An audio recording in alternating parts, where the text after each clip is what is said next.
Let me know when you get a notification.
Reverend Matty Show, coming to you live from the corner of a small bedroom in a crappy apartment somewhere in Queens, New York.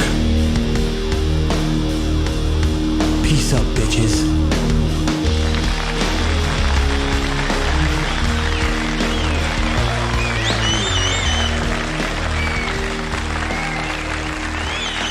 All right. What's up and shit? Hey, you guys. All right, it is Wednesday. It is the 19th of the 19th of April in the year 2023. The weather was crazy here in New York today, kind of on and off. All right, we have a special guest tonight. We have Ross Byron, who's going to be on in a minute. And we're going to learn a lot about Ross's mission, what he thinks, what he sees, why he does it, and the like. And if you guys are really, really good, maybe we'll get Ross to do a little performance for us. But in the meantime, I'm gonna, without further ado, I'm gonna switch over to our guest interface, and there he is. Hey, people. Ross Byron. This is your life. Yes.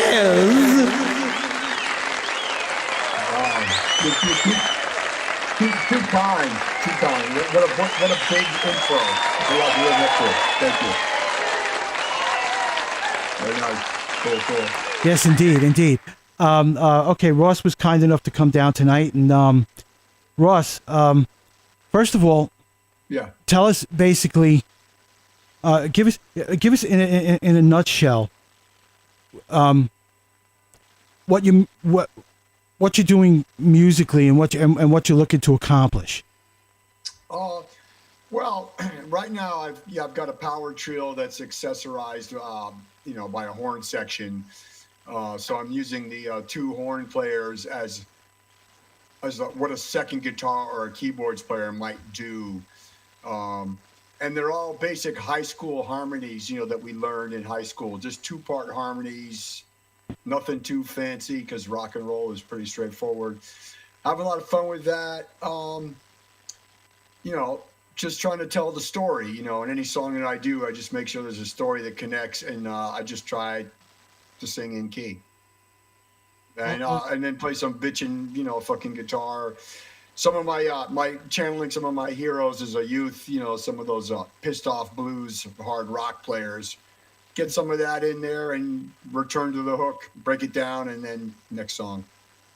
There you go. To tell you the truth, when I saw you, my first thought was, this is very Roadhouse. Yeah, very, yeah. 2 feet on the ground kind of a thing, and but it had elements of other stuff in it.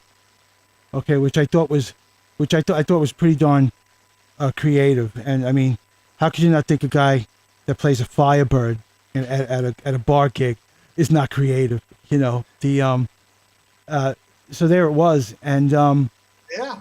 I love my barroom, blues, hard rock, but I also, come from, Orlando, that glam pop, sweet, ballroom blitz, some of the early Cheap Trick stuff. Right. Kiss, I figured out a little bit later. When I was in high school, yeah, they were around, but I was into like progressive, fusion, Jeff Beck, David Gilmour, of course, Robin Trower. Right. For Guitar Gods, but then and I also got the Stones a little bit later too.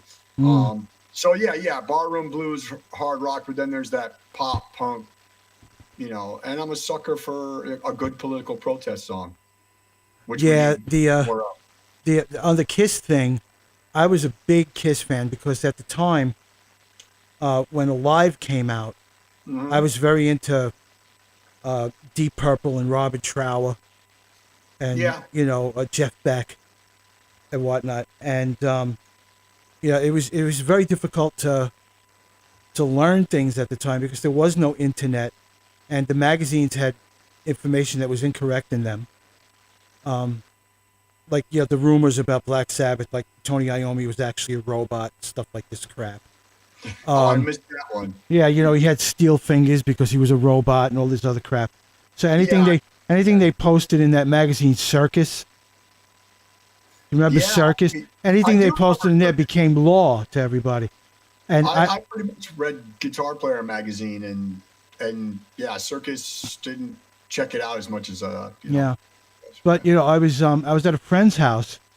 I think it was in 1975, and he had a nice. At the time, it was cool to have a finished basement. With the wet bar and stuff like that. And his parents had a nice finished basement with a wet bar and blah blah blah. And his mother used to keep, we were teenagers. His mom used to keep the refrigerator stocked with soda, and he had a stereo down there. And one day he puts on this record, and and I'm sitting there on the couch, and he throws the cover at me, the LP cover, and it's Kiss Alive, and I'm looking at them on the cover, and you'd stare at it for hours. Well, I was sitting there looking at it, and Deuce was on. It was the first song on the album. That's a good song. And I was I was digging it because I was sitting there listening to, I could figure this out. I remember sitting there saying, I could play this. So I looked at him and I said, I wonder where they got these guys to pose in the clown suits. And he says, no, that's them. That's their shtick. That's like what they do. And I became a big Kiss fan and got beat up many times for it in school. So I kept quiet until I kept quiet until 2007. And I came out. It's like I came out about my Kiss fandom. It was like somebody coming out, Sure. Well, 77 was a good time to do it. Yeah, and now I have like all the, I have all the shows. My Studio M, which got destroyed by the movers when we moved, I had so much autographed Kiss memorabilia all over the walls. Now it's all sitting around in boxes. But I just wanted to make that note about how you could get your ass kicked if you liked Kiss in the 70s. Well, the one thing that I wanted to just catch from what you just said was, this is a song I could play. Now, I've tried to make my music accessible to the musicians I play with, not to make it so hard that they can't, put some beef and joy into it themselves. Right. And also when, in the 80s, or in the early 80s when I was going to Berkeley and studying guitar, I just knew I was never going to be able to shred like some of those guys. So, I went a different route and became a bass player and, served the song and found that very comfortable and, basically got bit by the songwriter bug, like listening to simple songs and being like, that's a cool hook. That's so simple. There's not a lot of chords going on here, but there's a few vocal harmonies and, there's a message and the arrangement is a little bit smart. And then you had things like Steely Dan going on that were like, this is Olympic size training, Yeah. So, yeah. And, I wasn't a very good student back then, like we all weren't, except for other people, who knows. Anyways, yes, please continue. Well, no, that was the point I wanted to make about Kiss. I'm gonna, you know what I'm gonna do? I think I'm gonna put on one of your videos, so people can get a taste. Okay. Okay, what do we want to watch? I'm gonna put on Generation Next. Lovely story about that one. We were recording the latest album with Even Steven on bass and Joey from Castle Black were my rhythm section for that. Those guys are freaking spot on. And that was the last song to come along because I had that riff in my backyard for a good 5 or 10 years, unfinished. And this writer, this kid, Travis Smith from somewhere out in Michigan, he's been sending me, angry, pissed off young man lyrics, which are always, angry, pissed off young man ready to tear the system down. And so I looked at those lyrics and it was called Generation Next. And I was like, I got a riff for this. And so I was very happy. Last song, you know how it is. The last song that goes on the record is kind of cool. Well, that's the one. Huh. All right. So I'm going to put that on in just a minute. I had to correct something here.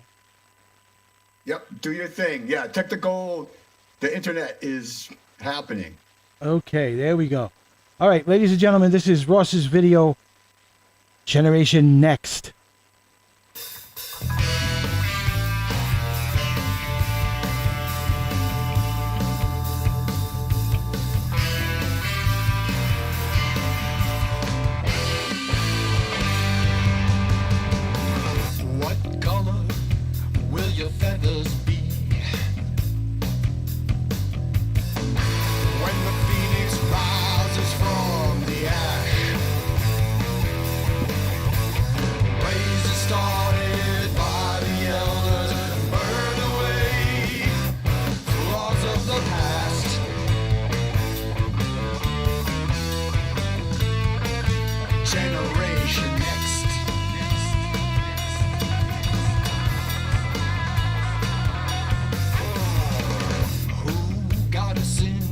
mess we're in.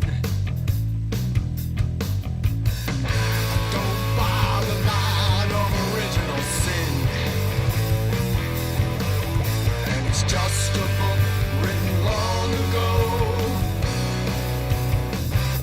about control.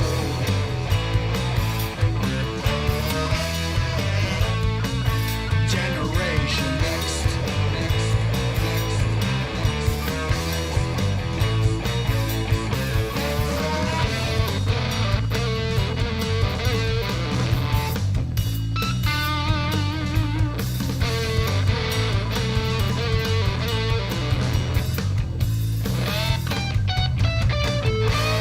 People lifted their hands, sifted through the ashes. Many died along the way. All today, overcome resistance. Rebuild anew.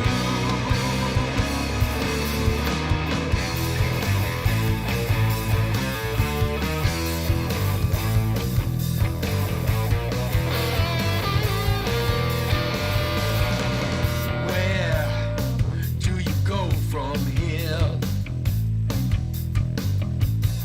Now that we've risen from the ash, now you all know the truth. Future's up to you. Generation next. Generation next.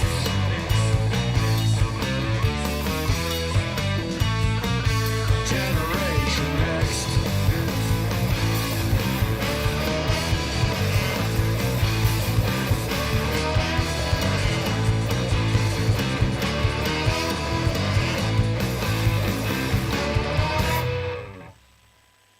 Hey there. Cool. So yeah, there's simplicity right there. I mean, really, there's not much to the song. You know, there's an A section, a B section, and then a C section. Once again, Joey Russo on drums. You know, he just channels my favorite monsters. Are just like, just go for it, man. Even Steven is a fucking monster. Just point him in the right direction, let him loose, dial it back a little bit. Then afterwards in the studio, you overdub a few little things to kind of push the riff and give the sax player. Oh yeah, Brad Baker on sax, my main man. We hanging out in his apartment, basement studio, just like your friend's house, the furnished basement studio. We'd go down there and have some red wine and lean over his copy of Logic and just figure out horn parts. Very nice thing to work on that tune. Yeah, it was a good video. The video was good. The sound was nice. Kathleen Walker says, good video. Thank you, Captain Walker. Very pleased to meet you. From our audience. Oh, you already have. All right. So is that what you consider to be one of your political protest songs? Let's see.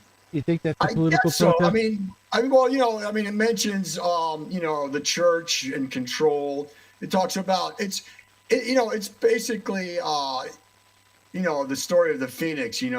Stuff gets burnt down and you got to rebuild again, and the next generation is here and they're going to have to build. I realized pretty early that there were more songs than just chicks and cars, and so my journey, went out for protest songs and trying to give people a clue on how to navigate whatever. Yeah.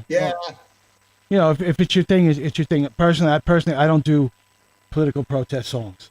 Mm-hmm. Okay, especially not. And if I was going to do them, I wouldn't do anything with a particularly strong point, because then social media explodes. You get all kinds of haters and stuff like that. I don't want that. Yeah, as a matter of fact, so far I've gotten through all this without too many haters, and which I have to ask the question, how many haters do you have to have before you're finally considered successful? Because, the successful people have a lot of haters. This is true. That's just a silly question. Yeah. I got some audio from you now. Hello, audio.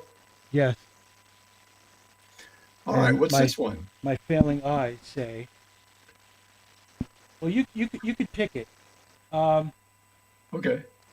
Either What's It Gonna Take or Medicine Show. All right. Okay, what's it going to take? As another co-write, as you know, I've been lucky enough to write up. That is when you work with people who are better than yourself. And this guy, John Montgomery, playwright, singer, songwriter Right. guy. I did this with him. Once again, I had pretty much most of the riff and I had the chorus, but nothing really words for a verse. And so John and I sat down and hammered this one out, in a couple of days and, finished recording it in his home studio. And then I redid it again with my band. At that time, I had Elmer Johnson on bass, 5-string guy, and Right. Vinny Ambrose, killer set of hands. I've been really lucky with the people around me, gotta say. So yeah, what's it gonna take? That one goes back to my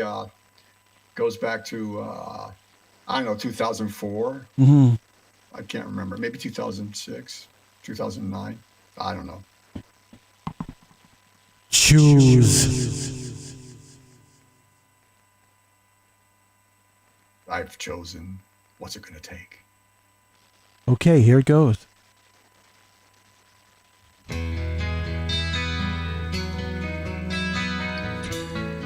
What's It Gonna Take by Ross Byron on the Reverend Matty F Show. The Reverend Matty F Show.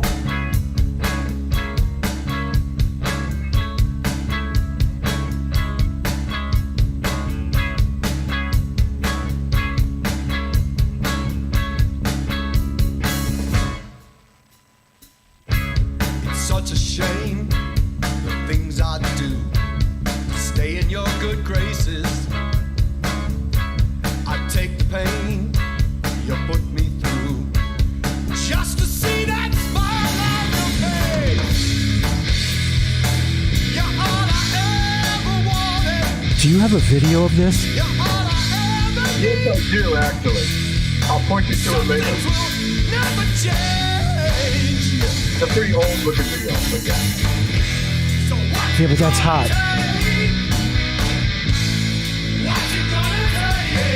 Obviously, this is not a political song. Talk about that.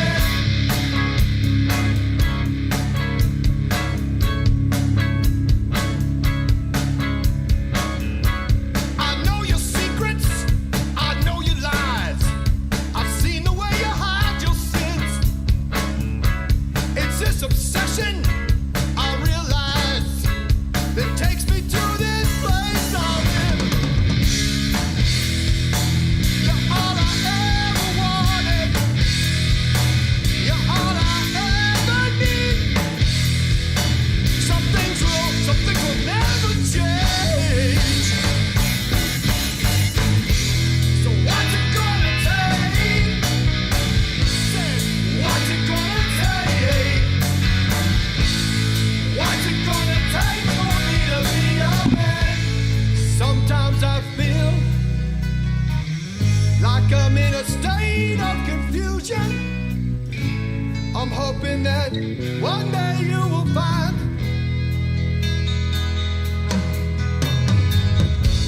a love like ours. It's so hard to hold on to. One day you'll realize a love like this is hard to find.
yeah.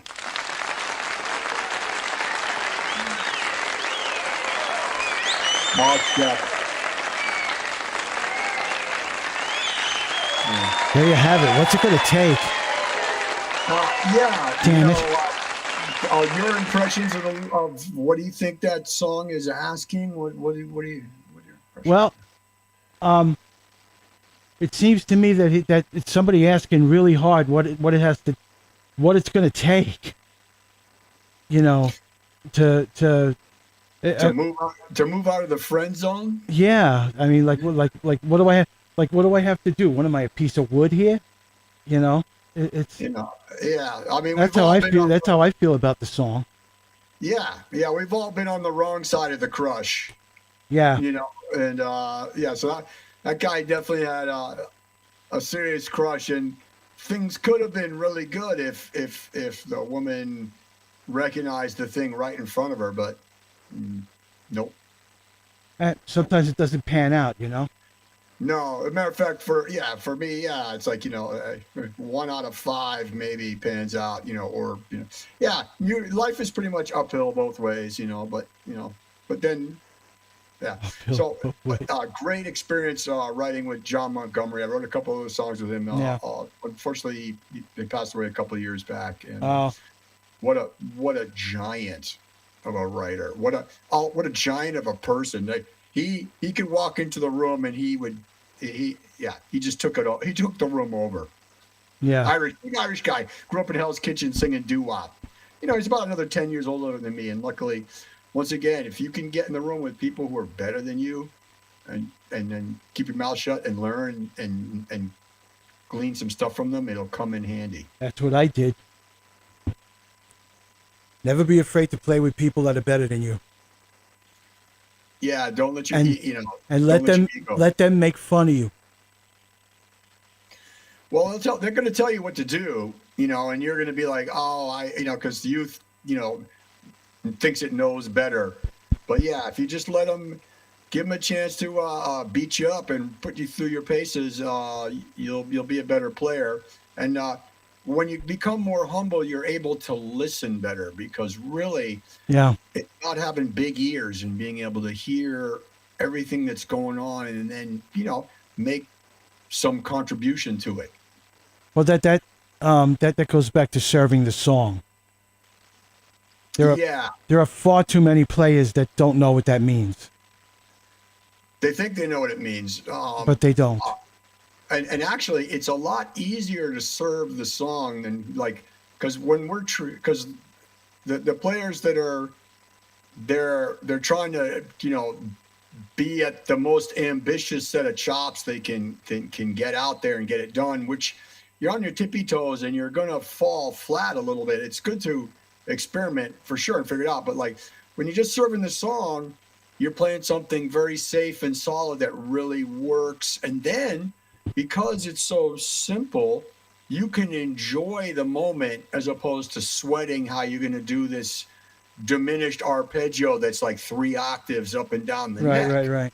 No, I could just crank out some 1-4-5 power chords and let my amp feed back a little bit. Yeah. Sing some hooks, and I'm enjoying the moment much more. And that's kind of what's happened with the direction of my band and music for a couple of decades now. I mean, yeah. Yeah, that's really. How do you feel about this? Playing an instrument and being a musician are not necessarily interchangeable terms. Well, let's see, playing as well, I mean, yeah, obviously you can hold an instrument and you can play it, but you might not be, making any. Well, and I don't want to say you might not be making any music, because if you're making sound, you are making music. But depends now. What is our term of musician? What's the definition of the musician? Because we know somebody playing an instrument, we can pretty much figure out what that is. But what is a musician? A musician is someone who knows. There are certain things that a musician's got to know in order to be a musician. Like, how do songs work? Okay, generally, let's take let's narrow the scope a little bit. Let's say, Okay. 3-chord rock. Right. Okay, how do 3-chord rock songs work? It's like a formula, Also, So, the yeah. musician also knows if you're in a situation, a musical situation, he's got to know what his place is or where's a good place for him to be in the situation that he's in. There's some strategy involved. Yeah. As a matter of fact, that brings up my favorite feelings of teamwork, cooperation, give and take that children have to learn in school or in life. Nobody does it alone, and so yeah, your definition of musician takes into account that we have to cooperate as a unit. So therefore you have to have some common language, like, is this an A chord or an A minor chord? Because if it's an A minor, there's a whole different thing going on. Well, worse yet, and I've attempted to play with people that are like this, people that don't know where they are in a song. Well, they didn't do their homework, or their ears aren't trained enough. And you do have to train your ears. Like, I mean, I've even been at a point where, like, somebody like look at me and be like, "Don't you hear that?" I'm like, "No." Like, like they were playing they wanted something major or something dominant on top, or maybe my guitar was out of phase, because of the pickup selection, and it was like, I don't really recognize that out of phase sound. I mean, it sounds different, but so yeah, we have to train our ears, to understand where the arrangement is. I find drummers to be incredibly wonderful arrangers. I mean, I love working with drummers on songs because they're not guitar players, but they bring so much musical quality to it from their angle. Like I said, I get along great with drummers. I want to just thank all you drummers out there. You've taught me more than a lot of people. You know how I would learn one of your songs? How would you? This is how I would go about learning one of your songs. As a matter of fact, let's make believe I'm learning Generation X. Okay. I'm stepping in for the saxophonist, and I'm going to be the rhythm guitarist. Got it. The first thing I would do is I would listen to the song like 20 times and really make peace with the lyrics. Do you know why? Because that's how that's the arrangement. Because if I get lost, all I have to do is listen to what's coming out of your mouth. I was, okay, I know where I am. Yeah, it doesn't happen a lot, but if it does, you could use the lyric as a reference. Yeah. People don't do that. And a person, there are other people that would sit there, put your song on, and just memorize the whole thing. Which is harder. Note for note, beat for beat, which is harder. And if you get lost, there's no way out. Yeah, I like that lyric thing. And I actually will try to remember to bring that up with my band players from time to time. Because I always use, when I was playing other people's music, there's a fellow I know named Greg Indelicato, who's a talented guy. Okay. And he's got a friend,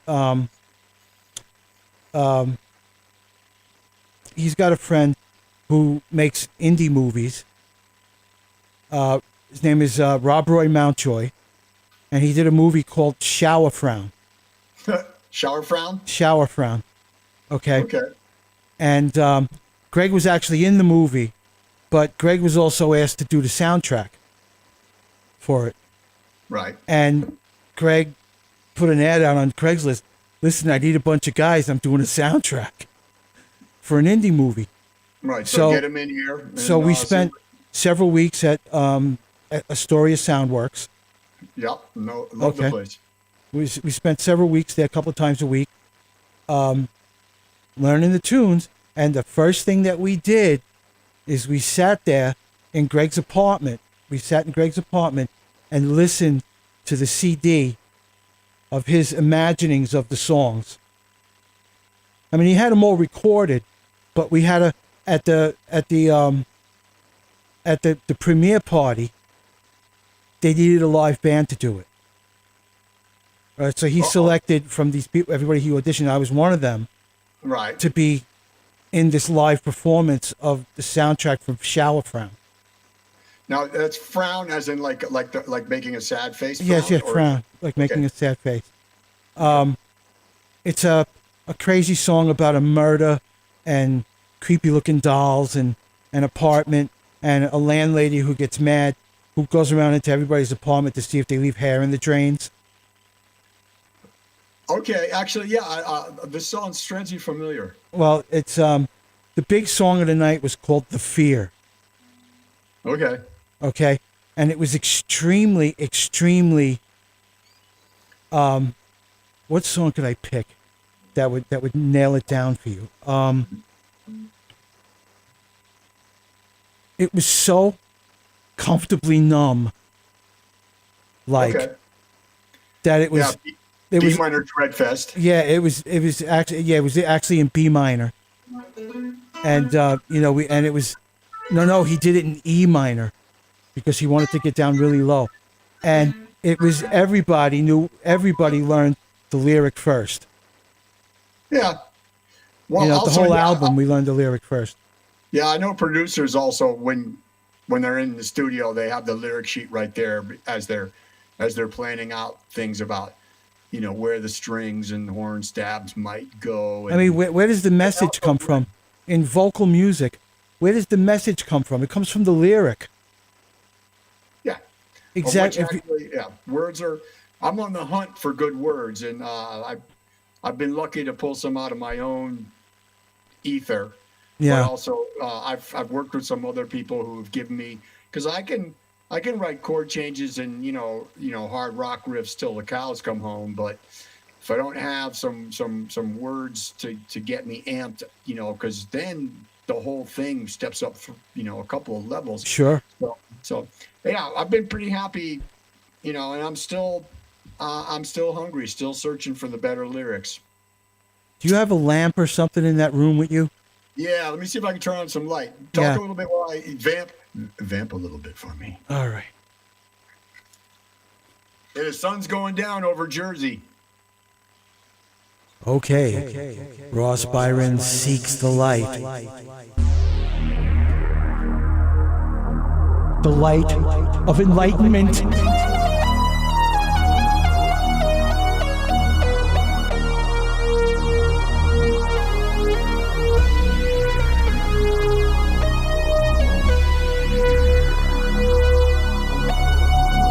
There you go.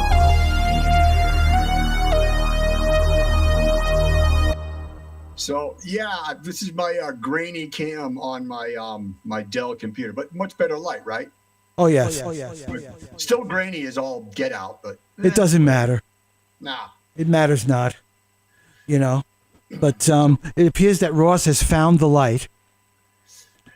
Yeah, I've been struggling towards it for a long time. Ay. Everything snapped. Yeah. The old man's getting arthritic in his shoulders. Yeah, we're all getting up there, man. Yeah. Sometimes I just want to cry. I do. Sometimes, some days it doesn't bother me much, and other days it's murder. But Sorry. but what can you do? Like, this is a good position right now. The position I was in a minute ago was not a good one. Yeah, you're sitting up straight now. Before you're beginning to get too relaxed in that comfy chair. Yeah, tell me about it. This is nice. This is the most comfortable office chair I think I've ever had. Yeah, I've been through a few. The last one I had to get rid of because every time I moved in it, it was all squeaky and creaky Yeah. and everything, and it would interfere with the sound on the streams. So it was funny. When I got rid of it, I did a stream and my fans were on, my European fans were on, and we had like a funeral service for my chair. Oh, good. Yeah, we're gonna take it out. Yeah. Five. That thing was on the curb for about 5 minutes and somebody took it.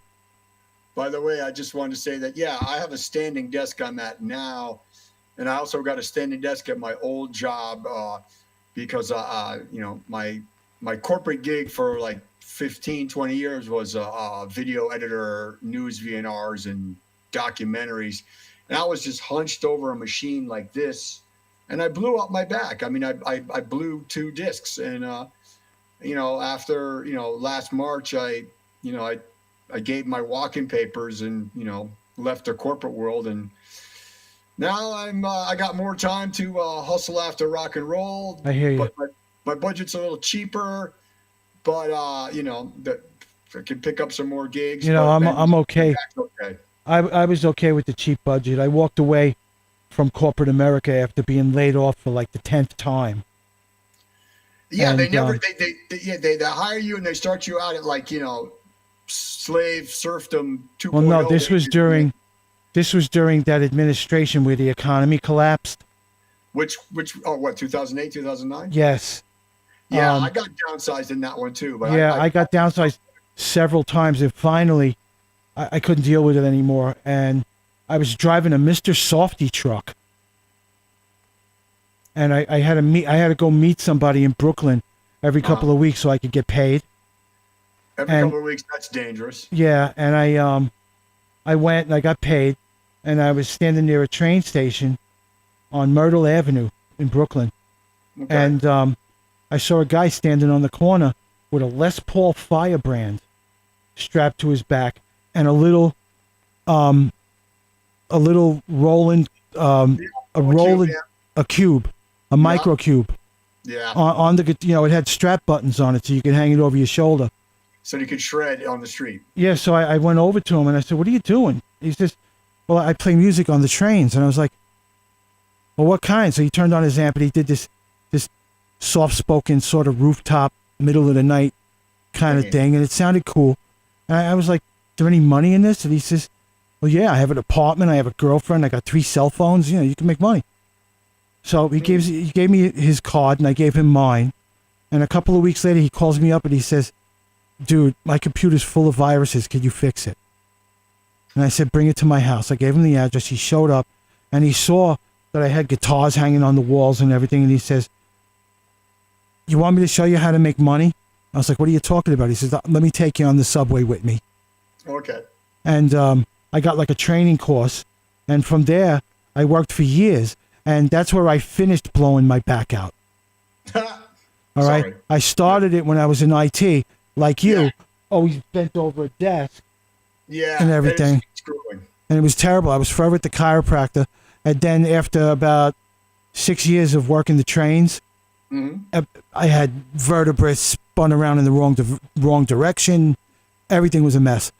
And that's when it started to get dangerous down there. Like a couple of times, people tried to kill me down there.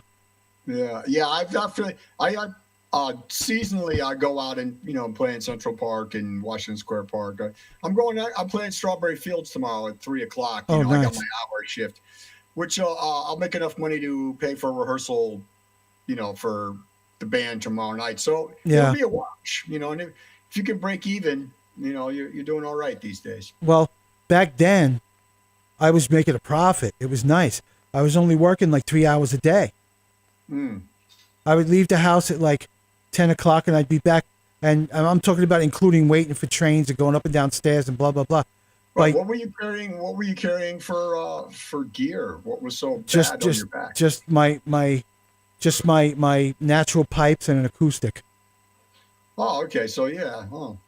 But what did it to me was I used to work on moving trains. What did it to me is standing up straight with both of my hands occupied. Yeah, because you got to balance. You got to do all that Right. stuff. Your back is working like crazy to do that. Which actually is good for your core. It was great for my core, but bad for my back. It was great for everything. My A1C came down to 6. It was great.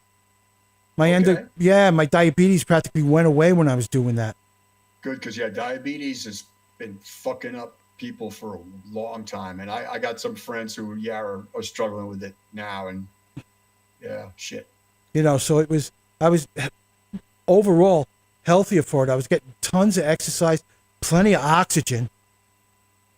I mean, I was belting out tunes while the train was moving. You know how loud that is? Yeah. You know, but eventually it caught up to me, and that's the mess that you saw at Mike's. That I could hardly move. But hey, you're ready to get out there some more now the pandemic's done, and you had some fucking great tracks. You know that. What were they playing out of? What were you using for the backing tracks? You had them recorded onto like a Zoom player or something? No, they were on my phone.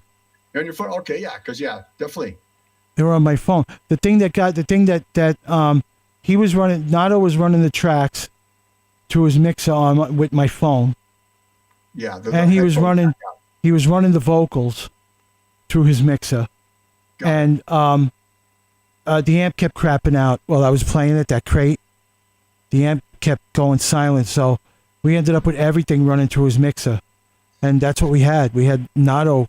Right, because you mixing everything. Heads. Yeah, the great head stopped working, then you went to a different head. Yeah, and then my friend Fred, his drummer had one in the car, and it was broken too. Yeah. But the thing is, when they first plugged it in, I was digging the sound that was coming out of it, and then it stopped. Yeah. Also, but it sounded great for those 30 seconds. Kid from the last band had some pedal issues too with that head, like. I felt really bad for him, but he cleared that up like in the first couple of songs. But it was noise issues. It was rough for him. There was a lot of humming. I love that guy, the guitar player from Sunshine Nightmare. He's a nice fella. Yeah, he didn't get offended by my jokes or anything. I thought he was great. Yeah, no, young man. He reminds me a little bit of Pete Townsend for some reason. You think so? There's just some enthusiasm there, and just like, balls out, all about the rhythm guitar. He just fucking bashes that guitar. Absolutely. Those songs. Yeah. And he's a young guy, and we need some more guys carrying the torch. Yeah, they gotta come up from somewhere. Oh yeah, and they gotta be encouraged. Yeah, absolutely. So I was encouraged. Yeah, that went. While they were telling me what to play. That went pretty good. See, the thing with me and bars is that my busking experience is a more close-up and intimate thing. Yeah. Okay? I'm used to, hey, people, gather around me here. Let's have an experience together. I'm not well-versed in the volumes that blow the roof off. I'd rather be the lowest volume in the show and have everything sound the way I want it to sound, and just have people, get people around me so that they could experience what I'm trying to give to them. Yeah. And I like that. I like my act to be more intimate than loud. Yeah. But that's my personal preference. That's a technique that vocalists use to get you to listen more. The quieter they get, the more you have to lean in. Yeah. But, and then, to pay attention. Yeah, that's how it was about. The first show I did at Mike's was a little bit more like that. And I don't know. I was more in my happy place that night. Is he going to do some more shows there? I want to play there in August when we can be outside. He says so, and I'm looking forward to playing outside. Yeah, I should shoot him. I should shoot him an instant message. My summer bookings. I got some stuff. I got to go out of town, out to Montana, and I'm not sure when that's going to come up. So I'm hesitant to throw some dates on the calendar. Right now, we got 3 in May and 1 in June. In Montana. Yeah. What? In Montana. Yeah. Well, no. In Montana, I got some family business to take care of, and whereabouts? Great Falls. Outside of Sheridan. Oh. Yeah. I have family there in Great Falls. Oh, okay. Yeah. I've never been there. It's supposed to be the most beautiful place, so I really am. The plane trip's going to be a little long. Actually, it's going to be a lot long. Plane trip? Yeah, you're going to be on a plane for a long time. Yeah, well, I've flown to California, so yeah, but so it's going to be getting to that other coast could be a bitch. Yeah. Yeah. But yeah, he says he's maybe in May but it seemed a little more solid when he said June. Yeah. You know. Well, yeah. Anyways, I'm gonna write him back, see if I can get something in, the end of June or July. But and then and before you know it, it's July, it's August, hot and stanky, and then it's back to school weather at time. I would go in even if he wasn't having a big show. If he just wanted somebody to come down and do like a little quiet music, for the background or something, I would do it. That's what we do. I would dig that. Also, the neighbors wouldn't have to worry about, how loud is this? Yeah. Because one of the things you hear is, people complained about the noise. And this happens everywhere, no matter what bar you play in, anybody's house or anything. Somebody always complains about the noise. But I don't think that me with my little 5-watt busking amp is going to make enough noise for anybody to complain. No. I use one of these little Roland mobile cubes. I got a great Roland. I got a Roland AC33. I think it's like 20 watts with batteries, and then if you plug it in, it's 33. I stick a looper pedal on that, and then an OCD overdrive, and I go out and I just play and I work on my tunes, and I get out of the house. But basically, I'm chasing a dollar. Driving a delivery van, and now that I'm in you gotta live. We got to live. Yeah. So time is tight, but this is the time of year when I get a severe case of spring fever, and I just got to be out there playing. Tell me about it. I need the temperatures to get a little bit warmer, and I'm going to be out of here a lot because I don't get out much. But in the spring and the summer, I get out a lot.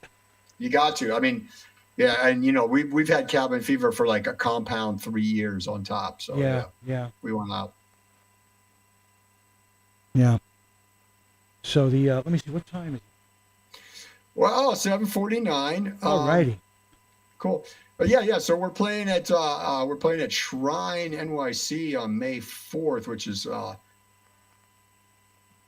Thursday after next with the James Rocket, which is a really cool power pop thing, and then you got Crazy Mary, which is fronted by Big Sexy. She's in from Australia.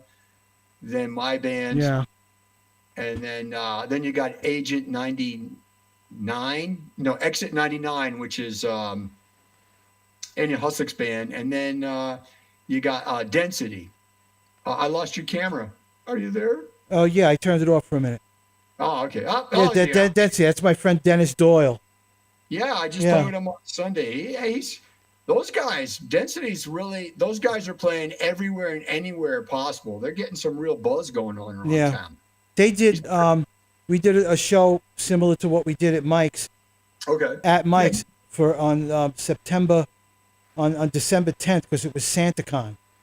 Right. And Density played there. I was on the bill with him.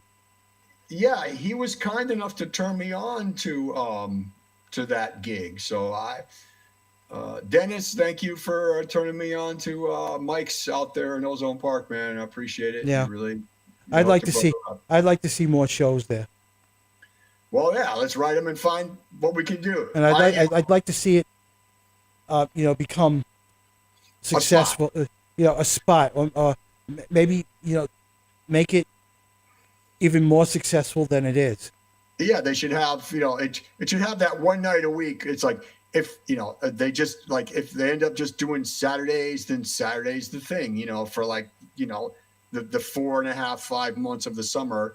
But it would be great if it was like they had started just having like Friday nights or Saturday nights, and they did it out there, because the bar's mad cool. Well, the first time I ever heard A, of that place, and B, that they were doing shows there, was they did a Halloween thing. Okay. And they had the Astral Cadence. Never heard of them. Well, were they good. One of my favorite bands. And okay.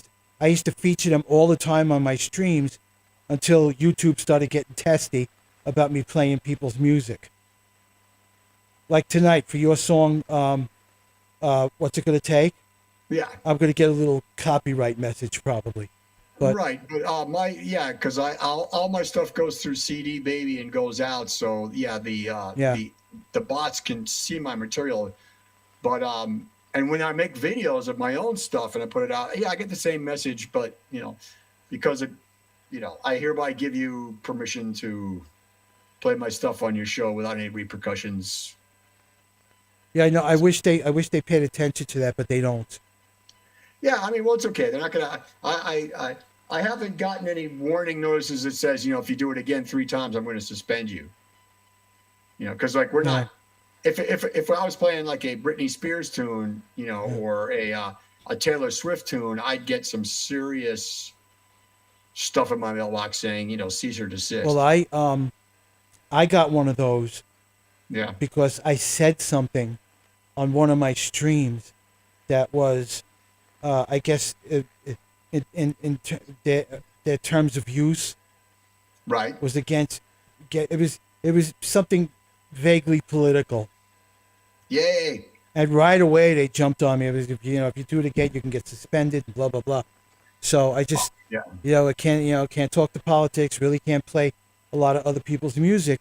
So it's cool when I could have a guest on like you, because then at least there's content. Yeah, and that reminds me of what's up with this 1 hour suspension on Facebook. Like a lot of people are like, I just got suspended for an hour for like liking too many other things by people. Yeah, I get that all the time. Yeah, what is it really come down to? Like you've hit the like button too much? I mean, there must be something else to that. No, it's some stupid algorithm that they use. Right. Oh, yeah. Speaking of that algorithm, like one time I said something, like, yeah, we're going to take this down and, hammer it out till it's all better. And they thought I was talking about beating somebody up, and suspended me for a day. And it's like, the algorithm doesn't understand context. Dude, AI. Free speech is a thing of the past. Yeah. Well, okay. So, speech costs. It does. So you can't. So the thing to do is not say anything. It's what are you going to do? If you don't express yourself, and it costs if you do express yourself. Absolutely. But you know what? We're going to have to decide individually. What it's worth. The way to do this is, once a year on November 7th, you can go vote for stuff. Actually, the primaries too are important. Yeah, you can go and vote for things. That's how you do it. But everybody's got to vote. We got to get some massive numbers. You really can't do it on social media now, or anywhere else. And luckily we still have the idea of voting. So yeah, I mean, at least there's that. Yeah.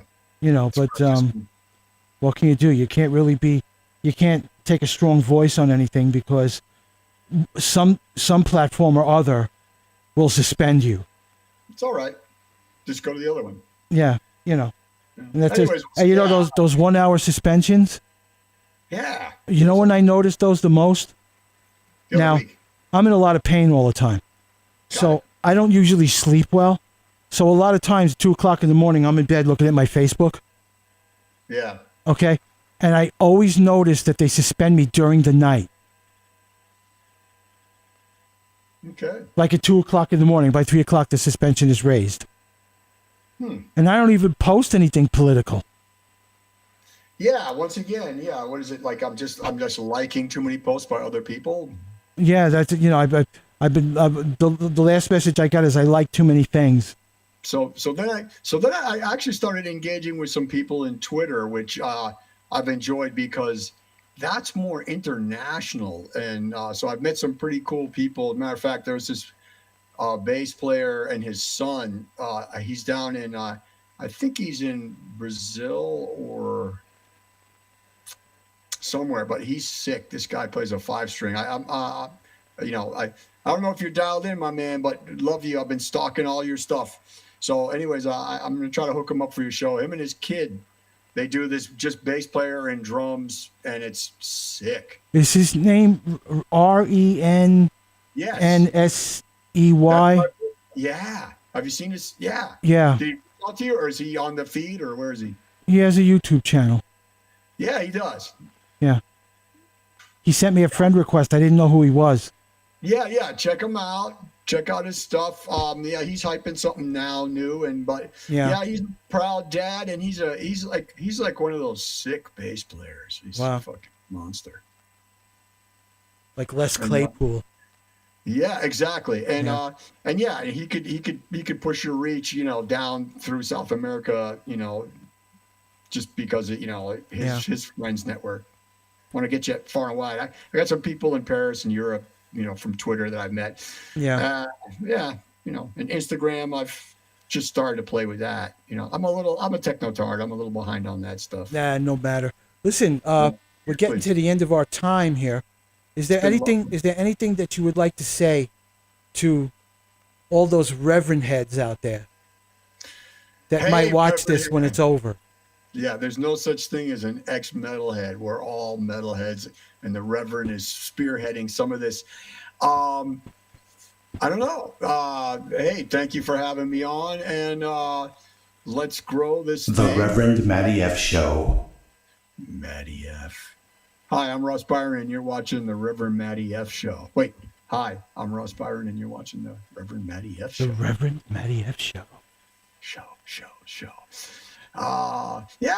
So it's been a good time talking shop. Actually, I was glad to hang out and try to figure this thing out. Yeah, it was fun. Yes, it was. We'll do it. We'll do it again real soon, ladies and gentlemen. Ross Byron. Yes, it's Ross Byron. Damn you! I'd like to thank you, Academy, and of course my mom.